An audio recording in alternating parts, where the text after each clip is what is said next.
மாணிக் தாக்கூர் காங்கிரஸ் கட்சியிலே அவர் தான் ஒப்பு போட்டு தந்துருக்காருன்னு நினைக்கிறேன். எலெக்ஷனுக்கு முன்னாடி டிஎம்கேவை சீமானனை கழுவி ஊத்துனாரா இல்லையா? ஏன்னா டிவிகே இல்லைந்து காங்கிரஸ் ஆமாந்து.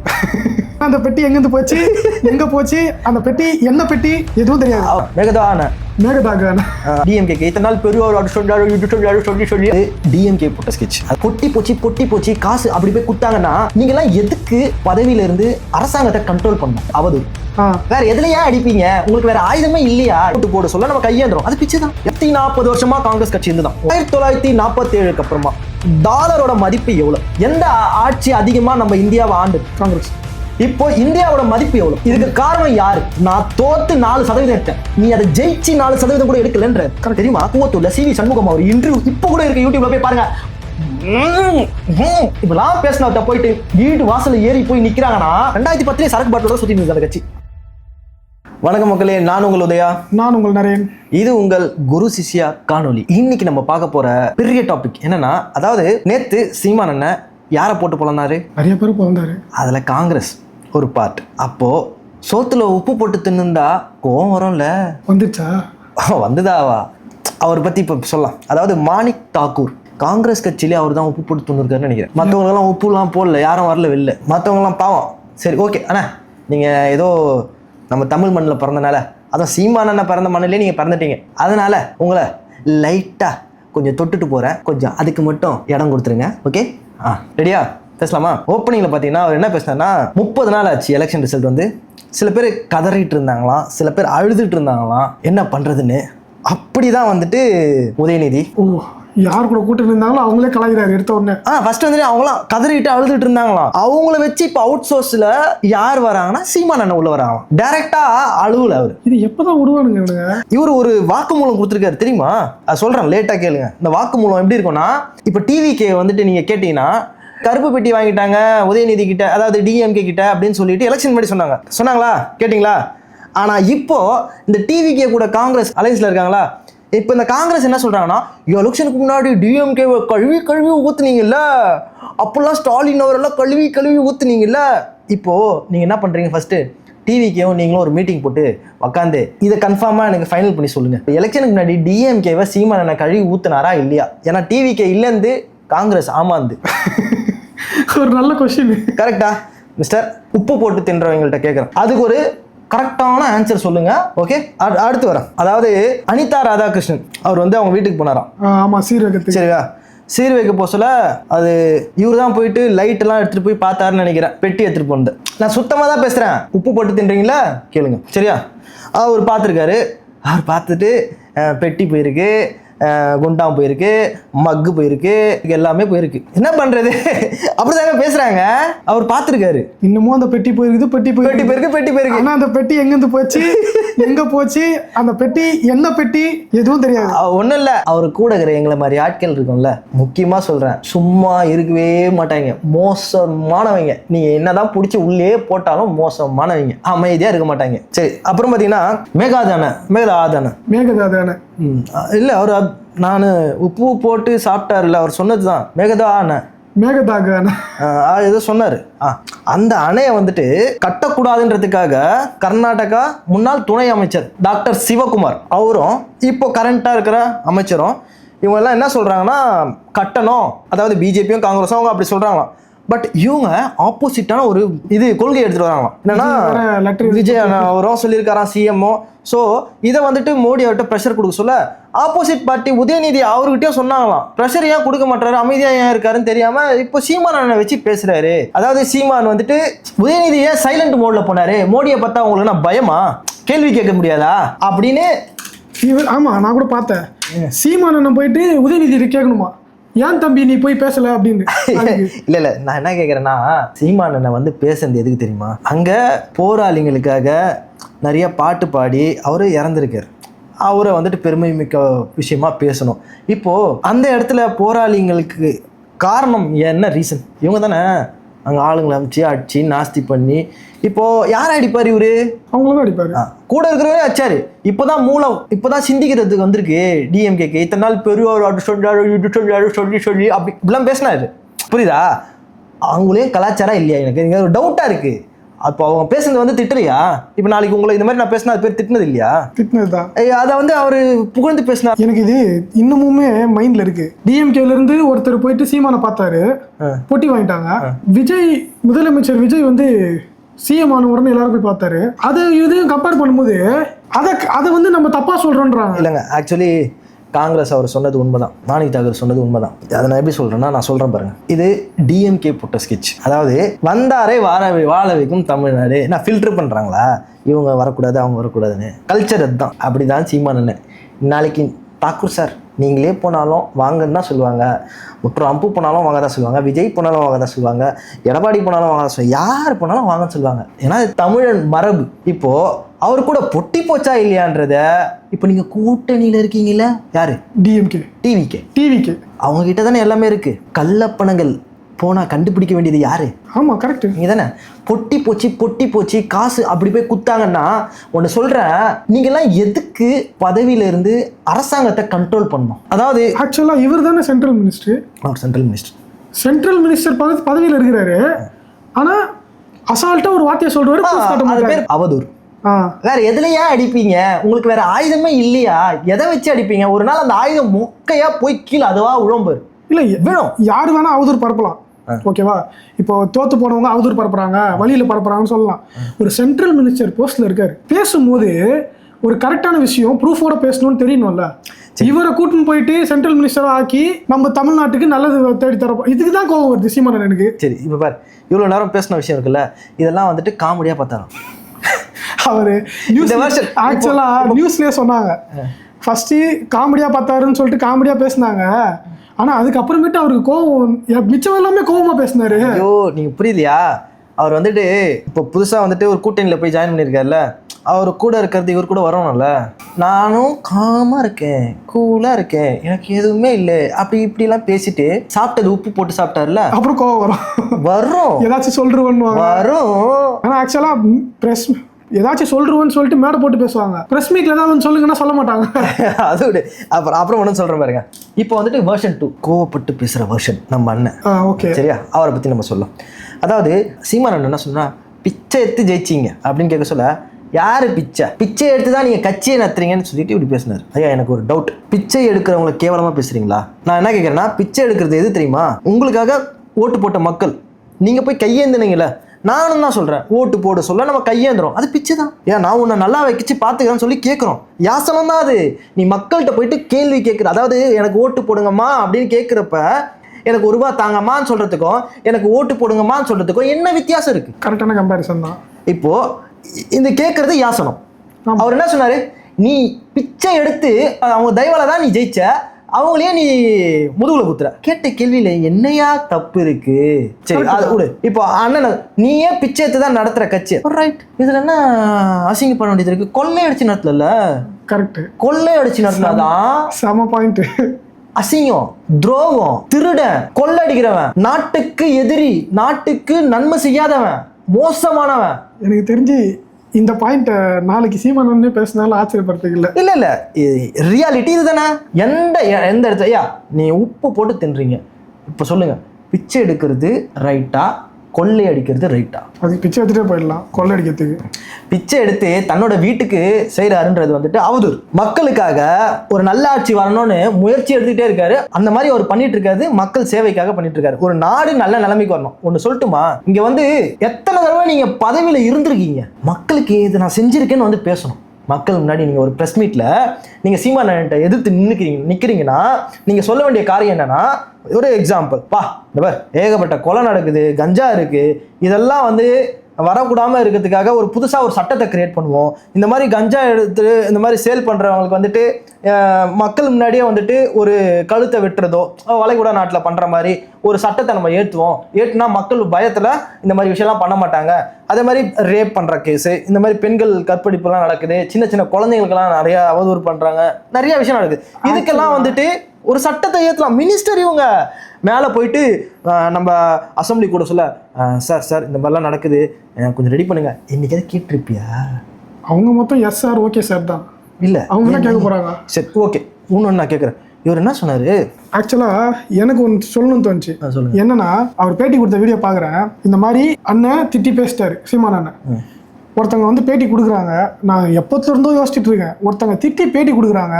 நான் அரசியல்வாதி, மினிஸ்டர் ஆகிட்டேன். என்னோட ஏரியாவில் என்ன பண்ணிருக்கணும்? இல்லை, என்னோட ஏரியாவில் இந்த மாதிரி நடக்கிறது இல்லை, தப்பே நடக்கிறது இல்லை, என் ஏரியாவை நான் சூப்பராக வச்சுருக்கேன். அந்த மாதிரி பேசினா மக்களுக்கு பிடிக்க போகுது.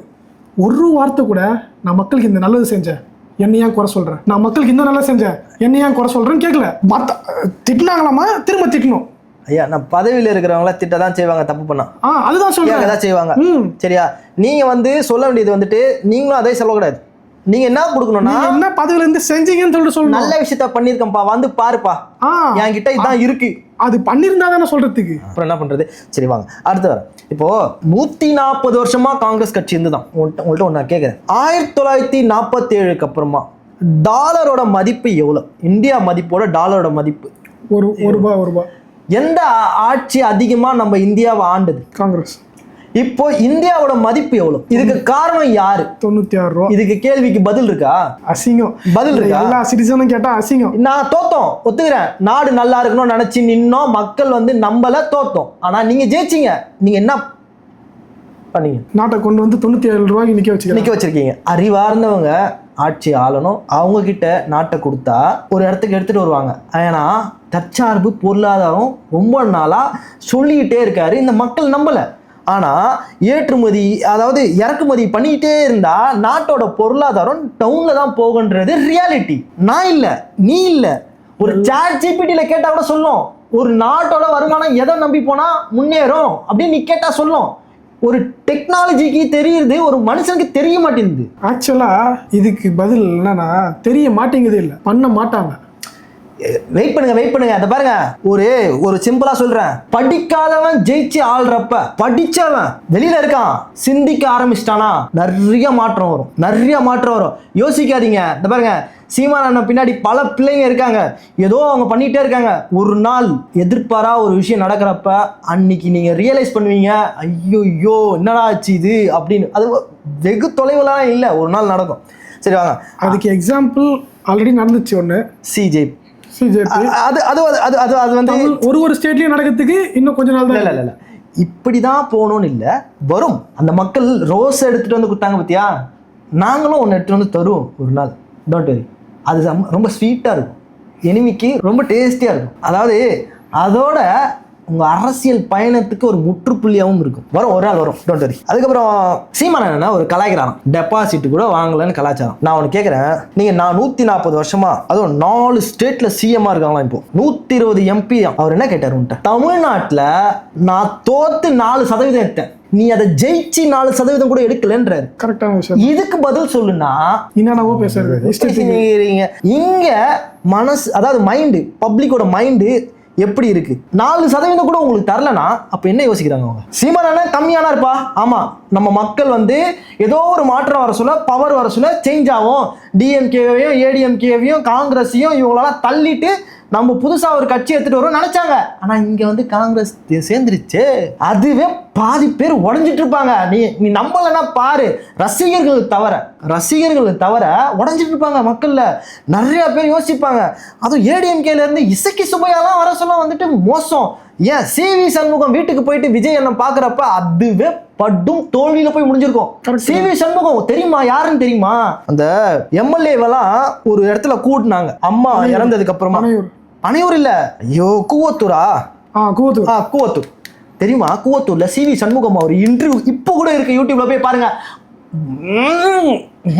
இப்பெல்லாம் பேசினவர்கிட்ட போயிட்டு வீடு வாசல்ல ஏறி போய் நிக்கிறாங்கன்னா, சீமான் அந்த மாதிரிலாம் போய் கூட்டணி சேரும், அவருக்கு அது தேவையில்லை, சத்தியமா தேவையில்லை. பாக்குற மக்கள்கிட்ட நான் கேட்கிறேன், இப்படி ஒரு கூவத்தூர்ல என்னென்ன நடந்ததுன்னு முதல் கொண்டு எல்லாருக்கும் தெரியும். ஏன் கருணாஸ் என்ன சொன்னாரு, எத்தனை பேர் என்னென்னலாம் சொன்னாங்க. ஆனா அந்த மாதிரி ஆட்களை வந்து கூட்டாளி மாதிரி கூட வச்சுட்டு பேசிட்டு இருக்காங்க, நடத்திட்டு இருக்காங்க. அதெல்லாம் பார்க்கும்போது எங்க அண்ணன் தோத்தாலும் டெபாசிட் முக்கியம் இல்லடி, சூடு சொரணை மானம் ஈனம் இதெல்லாம் முக்கியம். புரியுதா ஏன் அதை பேசினாருன்ட்டு? கரெக்டு தான். வெள்ளை வெட்டி வெள்ளை சட்டை கசங்காத சட்டை அது யார் போடணும் தெரியுமா? சூடு சொரணை மானம் ஈனம். ஆக்சுவலா தமிழ்நாட்டோட பண்பு அது வெள்ளை சட்டை வெள்ளை வேஸ்ட்ன்றது. அதை அப்படியே மாத்திட்டாங்க, அரசியல்வாதி தப்பா பேச வச்சிட்டாங்க. ஃபுல்லா அரசியல்வாதிங்க போட்டு அதை. சரி ஓகே, இப்போ அதே மண்ணில் நீங்களும் பிறந்தீங்க, அதனால தான் சீமான் அண்ணன் உங்களை அவ்வளோ மரியாதையாக பேசியிருக்காரு. சரிங்களா? இதே உண்மையாக சொல்லணும்னு வச்சிங்களேன், இது தமிழனா போகிறதுனால தான் அந்த அளவுக்கு பேசியிருக்காரு. ஒரு நல்ல பதவியில் இருக்கீங்க, அதனால தான் நாங்களும் இப்படி டீசெண்டாக பேசிகிட்டு இருக்கோம். சீரியஸா இன்னொன்று என்ன சொன்னா, சீமான் அண்ணன் வந்துட்டு இலங்கைக்கு ஒரே ஒரு தடவை போனாராம், அதுக்கப்புறம் போவே இல்லையாம் அந்த மக்களை பார்க்க. ஐயா, அவரோட கதவு சீட்டு யார்கிட்ட இருக்கு? அதாவது அவரை வெளிநாட்டுக்கே போக முடியாத மாதிரி சுச்சுவேஷனில் வச்சுருக்காங்க. நிறைய கேஸ் நடந்துட்டுருக்கு without permission. High court, supreme court அந்த மாதிரி கோர்ட்டில் போயிட்டு அவங்க மேலே கேஸ் போட்டிருக்கனால பல பர்மிஷன் வாங்கி தான் ஒரு விஷயம் நடக்கும். அதாவது ஈஸியாக போக முடியாது, அது முதல் தெரியுமா? ஆக்சுவலாக சீமான் ஸ்ரீலங்கா போக முடியுமா இப்போ? அதாவது போனோன்னா பல விஷயங்கள் ப்ராசஸ் இருக்குது, அதெல்லாம் பண்ணி முடிச்சு தான் போக முடியும். அதுக்கு பர்மிஷனுக்காக நிற்கணும். போட்ட பிளான் கரெக்டாக போடலாம். எல்லாமே ஒரு நாளைக்கு ஒரு இடத்துல கேஸ் இருக்குது, அந்த கேஸுக்கு போய் நிற்கணும். ஏகப்பட்டது நடக்குது. அதாவது ரியாலிட்டியில் என்ன முடியுமோ அதை பேசுங்க. உங்கள்கிட்டயே தெரியும். அவர் போய் வந்தார் தான் கனடா போனாரா, டொராண்டோ போனாரா, அங்கே போயிட்டு போலீஸ் அரெஸ்ட் பண்ணாங்களா, அதையும் சொல்லுங்க எதுக்கு அரெஸ்ட் பண்ணாங்கன்ட்டு. அது மட்டும் இல்லை, அங்கே பேசின வீடியோலாம் இருக்கு, போகிறது உணர்ச்சி பூர்வமாக பேசுறதுக்கு. சரி, போயிட்டு காசு கலெக்ட் பண்ணாராம். அவர் சொன்னது என்னன்னா, அங்கே போயிட்டு காசு கலெக்ட் பண்ணார். ஐயா, ஒருத்தர் வந்துட்டு உள்ள தூக்கி வைக்கிற அளவுக்கு அது முக்கியம், அந்த காசு முக்கியம் அப்படின்னு அவர் போனாருன்னா அந்த காசு எதுக்காக யூஸ் ஆகும்னு நினைக்கிறீங்க? தமிழர்களுக்கு யூஸ் ஆகும்னு சொல்லிட்டு தான் ஒன்று பண்ணது. அதாவது டிஎம்கே கதைக்கு வரலாம். 2014 தோத்துட்டாங்க தனியாக நின்று. 2016 டிஎம்கே வந்து தனியாக நின்று தான் தோத்துதான். அதுக்கு காங்கிரஸ் தோத்ததுக்கு காரணம் வந்துட்டு சீமான் அண்ணன் வந்து அவதூறாக பேசினால்தான். நிறைய விஷயம் தவறா பொய்யா பேசினாங்க. ஏன் என்ன பொய்ய பரப்புனாங்க? அதை சொல்ல மாட்டாங்க. என்ன பொய்ய பரப்புனாங்க அதை சொல்லுங்க. இந்த மாதிரி வந்துட்டு தப்பு பண்ணிட்டாங்க, பேசிட்டாங்க. உணர்ச்சி வசமாக பேசியிருப்பாரு. ஏன்னா அவருக்கு அந்த உணர்வு இருக்கு. உணர்வு இல்லாதவன் அதை பற்றி பேச மாட்டான். ஆக்சுவலாக 2014 காங்கிரஸால ஜெயிக்கவே முடியாது தமிழ்நாட்டில். இதை வந்துட்டு 2011 நடந்த சம்பவம் அப்படி பொய்ன்னு சொன்னாங்க தெரியுமா? அது என்ன பொய் நம்மளால ஓப்பனாக சொல்லவே முடியாது. சரி, மக்கள் கீழே கமெண்ட் பாக்ஸில் சொல்லுங்க, என்ன சொல்ல போறீங்க? ஆமகரி, குஞ்சிகரி இதான் பேசுவீங்க, வேற ஏதாவது இருக்கா? ஆக்சுவலாக அதை சொன்னா மக்களே அசிங்கமாத்திட்டு இருப்பாங்க. நிறைய பேர் அன்பா பேசுறாங்க, ரொம்ப பாசமா. அதெல்லாம் பார்க்கும்போது இத்தனை வருஷமா நம்ம அதாவது ஒரு வேலையில் வந்துட்டு சர்டிஃபிகேட் வாங்குவோம் தெரியுமா? நல்ல பெர்ஃபார்மன்ஸ் பண்ணியிருக்க, பெர்ஃபார்மன்ஸ் ஆஃப் த இயர்னு சொல்லிட்டு சர்டிஃபிகேட் கொடுப்பாங்க, ஒரு அலவன்ஸ் கொடுப்பாங்க, ஒரு சந்தோஷப்படுவோம். சரி, நம்ம ஒர்க் பண்ணோம் ஒரு வருஷமா, இந்த வருஷத்துக்கான ஒரு பெரிய ஒரு சாட்டிஸ்ஃபைடு அப்படின்னு நினைப்போம். ஆனால் அந்த வீடியோ போடும்போது ஒவ்வொரு நாளும் கீழே அந்த கமெண்ட் வந்துட்டு நன்றி, சந்தோஷமாக இருக்குது, உங்களை மாதிரி பிள்ளைங்களை பார்க்குறதுக்கு ரொம்ப மகிழ்ச்சியாக இருக்குது, இதை கண்டினியூஸாக பண்ணுங்கள், நாங்கள் உங்களுக்கு இருக்கோம் அப்படின்னு. இந்த மக்கள், அந்த மாதிரி மக்களுக்காக தான் நாங்கள் பேசுவோம். கீழே ஆமை குஞ்சு, நீங்கள் அணில் குஞ்சு, என்ன வேணா பேசுங்க, அதை பற்றி நாங்கள் கவலைப்பட மாட்டோம்.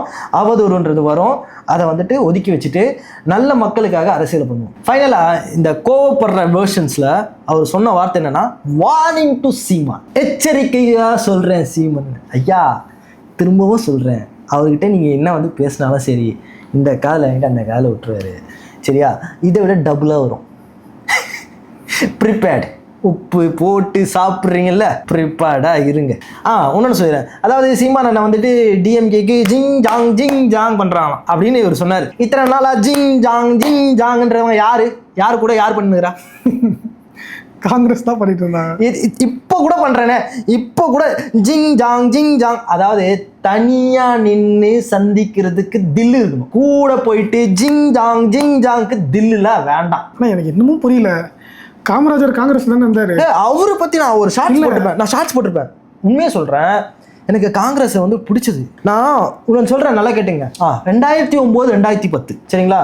அதாவது யூத் காங்கிரஸ்ன்னு சொல்லிட்டு தமிழ்நாட்டில் எடுத்துட்டு வந்தாங்க. அவ்வளோ வெறித்தனமா ஆவடியில் நான் பசங்களை கலெக்ட் பண்ணி வார்டு ஏரியாவில் ஒருத்தவங்களும் ஓட்டு போட வச்சு, சேலத்தில் ஒரு எலெக்ஷன், டிஸ்ட்ரிக்ட் எலெக்ஷன் மாதிரி, அதாவது ஸ்டேட் எலெக்ஷன் உள்ளவே ஒரு டிஸ்ட்ரிக்டும் கூட்டு போயிட்டு அந்த இடத்துல நிற்க வச்சு அவ்வளோ ஆர்வமாக பண்ணேன். அதுக்கு காரணம் என்ன தெரியுமா? இப்போ நீ சொன்ன பற்றி ஒரு வார்த்தை, காமராஜர். ஏன்னா 10வது புக்கு 8வது புக்கு எல்லாத்துலேயும் வந்துட்டாரு. அதை படிக்க சொல்ல நம்மளுக்கு ஒரு ஆசை, மக்கள் சேவை. அவர் இருந்த மாதிரி ஒரு கட்சியில் நம்ம போய் ஜாயின் பண்ணோம்டா, அந்த இடத்துல இருந்து நம்ம சேவை செய்யலாம்டா அப்படின்னு தோணுச்சு.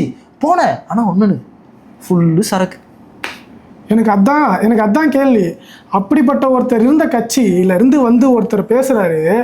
அது இல்லடா, அது எப்பயும் உடஞ்சி போச்சுடா. அந்த கட்சியில அப்ப இல்ல, 2010 சரக்கு பாட்டிலோட சுத்தி இருந்தது அந்த கட்சி. அப்பவே அப்படிதான். 2010 விக்டரி மோகன் ஐயா அவரை பத்தி உங்களுக்கு தெரியுமா? ஆவடியில சேர்மனா இருந்தாரு விக்டரி மோகன். அவங்க புள்ள ஜெயக்குமார், அவர் வந்துட்டு ஸ்டேட் அந்த அசம்பிளில நவீன் ஒருத்தர் இருந்தாப்புல, யூத் காங்கிரஸ்ல நவீன் சொல்லிட்டு. நான் இப்ப பேசுறதெல்லாம் வந்துட்டு ஹிஸ்டரி, சரியா, உண்மையான நடந்த விஷயம். ஆவடியில டிஎம்கேவும் காங்கிரஸும் வந்துட்டு கூட்டணியில இருந்தீங்க. கூட்டணியில இருந்துட்டு இந்த காங்கிரஸ் விக்டரி மோகன் தான் சேர்மன். அவரு கீழே தான் ஆவடி நகராட்சி நடந்தது. இன்னைக்கு கூட போய் நின்று பாருங்க, ஆவடியில இருக்க நகராட்சிக்கு முன்னாடி இருக்க ரோடு மேல இருக்கும், நகராட்சி கீழே இருக்கும். அவர் பண்ண பட்ஜெட் இந்த ப்ராஜெக்ட் மழை வந்தா தண்ணி எல்லாம் உள்ள வரும், பாம்பு உள்ள போகும் ஆவடியில. ஆனா அந்த மக்கள் அப்படியும் டிஎம்கேவை ஓட்டு போட்டு ஜெயிக்க வைப்பாங்க. காங்கிரஸ், அதாவது சுதர்சனம்னு ஒருத்தர் இருந்தார் எம்எல்ஏ, அவங்களே ஓட்டு போட்டு ஜெயிக்க வைப்பாங்க. என்ன நடந்தாலும் சரி, மக்களுக்கு விழிப்புணர்வு போல. அந்த விழிப்புணர்வை சீமானண்ண பண்ண சொல்லதான் உங்களுக்கு எல்லாம் கோவம். இது சிம்பிள் வருது இல்ல, நீ சிம்பிளா சொல்லி முடிச்சிட்ட. ரோடு மேலையும் ஊரு கீழேயும் இருந்தா கண்ணு முன்னாடி நடந்தது. அதுதான் இது. நான் என்ன இது இன்னைக்கும் ஐயா நான் போய் சொன்னேன்னு வச்சுங்களேன், நீங்க என்ன வேணாலும் பண்ணுங்க. இல்ல, நான் ஏன் அதை அவ்வளவு எக்ஸாஜரேட் பண்ணி சொல்றேன்னா, நாம சிவில் இன்ஜினியர் தான். அப்படி பண்றது ஒரு வஸ்ட் ப்ராஜெக்ட், அது இருக்கிறதுலயே மோசமான ப்ராஜெக்ட். அதுக்கு கோடி கணக்கில் மக்கள் காசு, அந்த அளவுக்கு லூட், அதாவது சிஸ்டம் கரப்டட். என்ன பண்றது? சரி, ஓகே, இந்த வீடியோவை நம்ம இதோட முடிச்சுக்கிறோம். மீண்டும் நல்ல வீடியோ திரும்ப சந்திப்போம். அதுவரை உங்களிடம் விடைபெறுவது உங்கள் உதயா மற்றும் உங்கள் நரேன். பாய்.